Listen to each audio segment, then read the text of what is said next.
How's it going, everyone? Bourbon Banter 2020 is back with you again. I'm going to do a little tasting. Yeah, I got 5 because I found an extra one, but I'm going to do a bottle and bond of the ones that I had back here.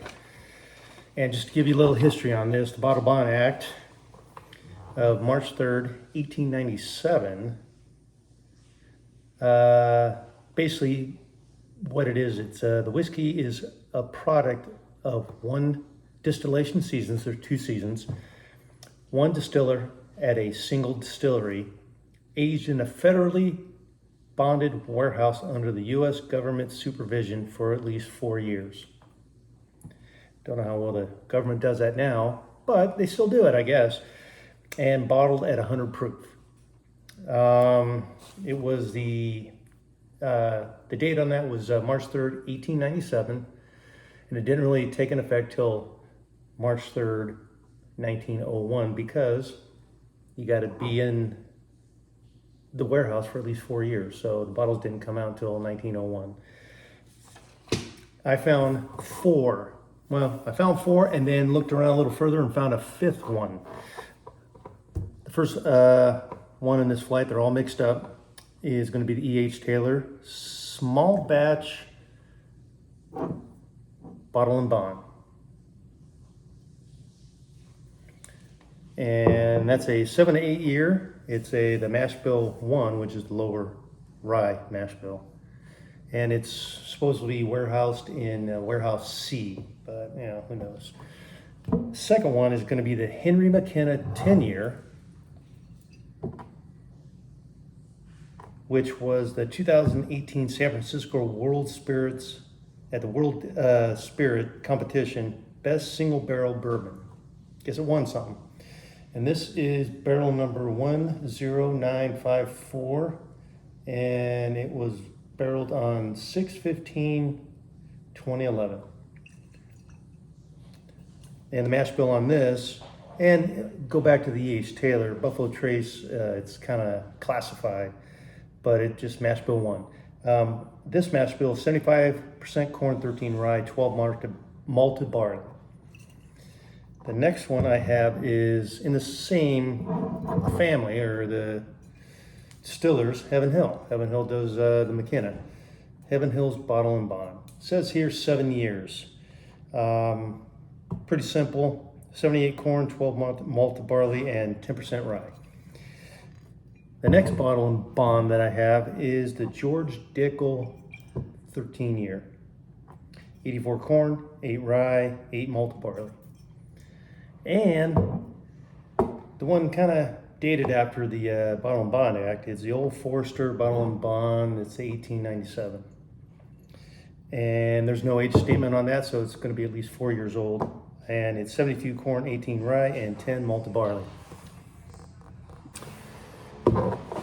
So what I did is I poured the glasses, marked them on the bottom, and mixed them all up.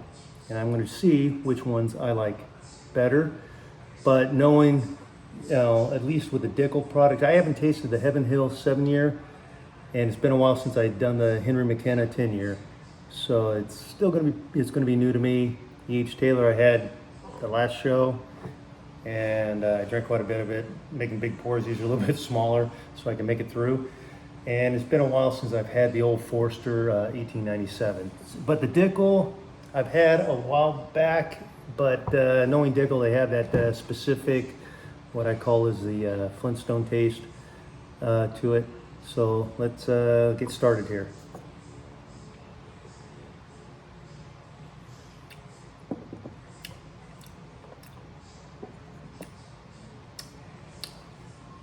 Off the get-go, I think that's the Taylor, but I could be wrong.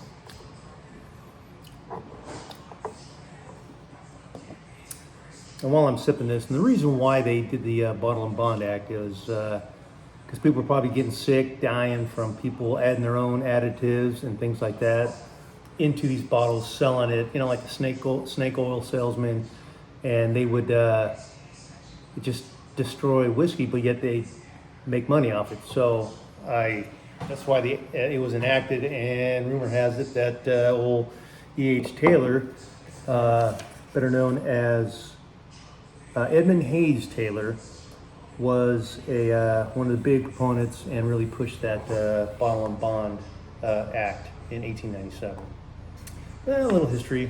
I did a little research right before I did this, so hopefully I can get through this and give you some answers on what I like. But they're all relatively different. The only ones that are probably going to be somewhat similar is the Heaven Hill and the McKenna.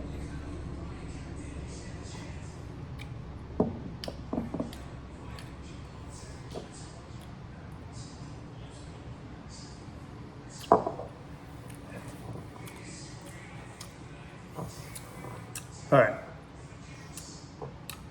I know for sure this is going to be the Dickel. So just because it's the, you get the normal whiskey bourbon taste of the brown sugars and things like that, but you get that little bit of that Flintstone vitamin taste to it. And if some people like Dickel or they just hate it. So it's good. It's different. I got the I think 10, 15 back there, and the rye, and they all have it. And I have the 8 out in El Paso, and 8 probably has the least amount of that taste to it. Now I'm going to go back the other way, get a little sampling, and then what I will do is I'm going to try and guess them, but it'd be very hard for me to taste the Heaven Hill because I just cracked that bottle open, and the McKenna's been a while. I had the Taylor the other day, and the Old Forester I might be able to guess, but I'm going to say 3 out of 5 I think is not that bad, but I'm going to rank them in order on what I like best, and you may like just the opposite.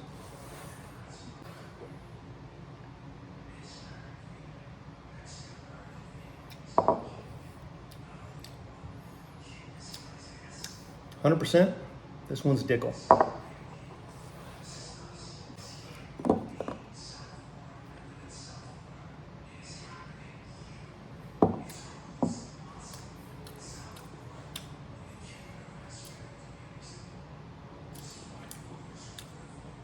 I'm gonna go, that's the Taylor.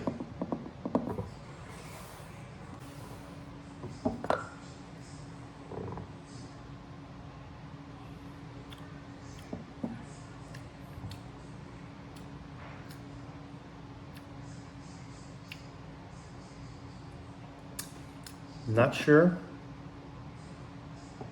I'm going to take a guess and say it's a Heaven Hill. Like I said, I've never had it before, so I can't really guess it, but I'm going to move on.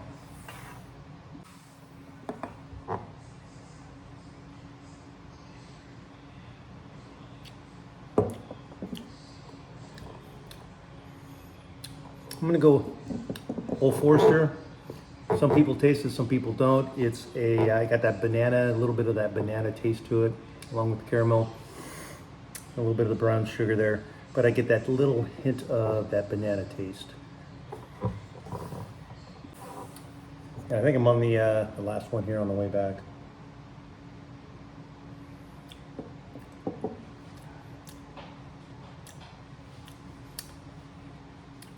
I'm going to take a guess. This is the Heaven Hill 7-year.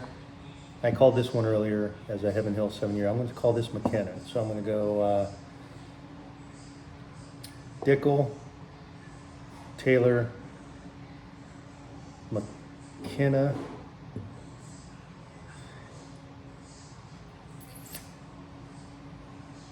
Old Forester, and a Heaven Hill. So basically, it's going to look a little like this on what I called, and I could be wrong, so let's see. All right, I haven't revealed what's in the glass. This is what I'm speculating of what it is, But my favorite one is in the C thing. And I'm correct, it was McKenna. So that's probably my favorite out of all of them. And of course, Dickel's got a unique taste to it. Very good if you like it. Not very good if you hate it. So you gotta taste it. I love the banana taste. And that's correct what that is. Oh, I can't even read that. Oh, I got it wrong. I'm sorry. This is a little wrong here. Based on what it is. I called it wrong. This is actually pretty good for the 7-year.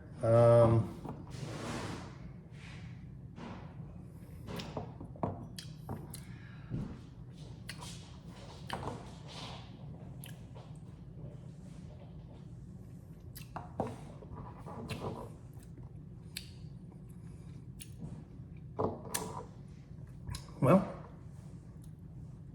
breaking this all down, I actually like the Heaven Hill over the E.H. Taylor. MSRP, all about the same price.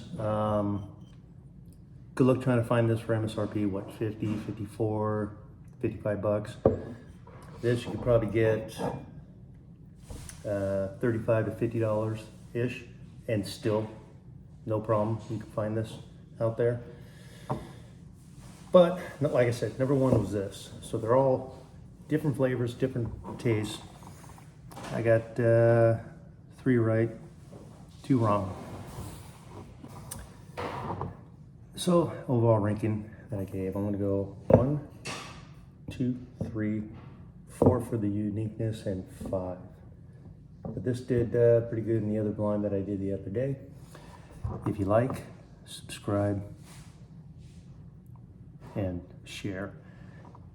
That'll get me out there. Maybe I can do some more, change things up, make a comment on what you want to see.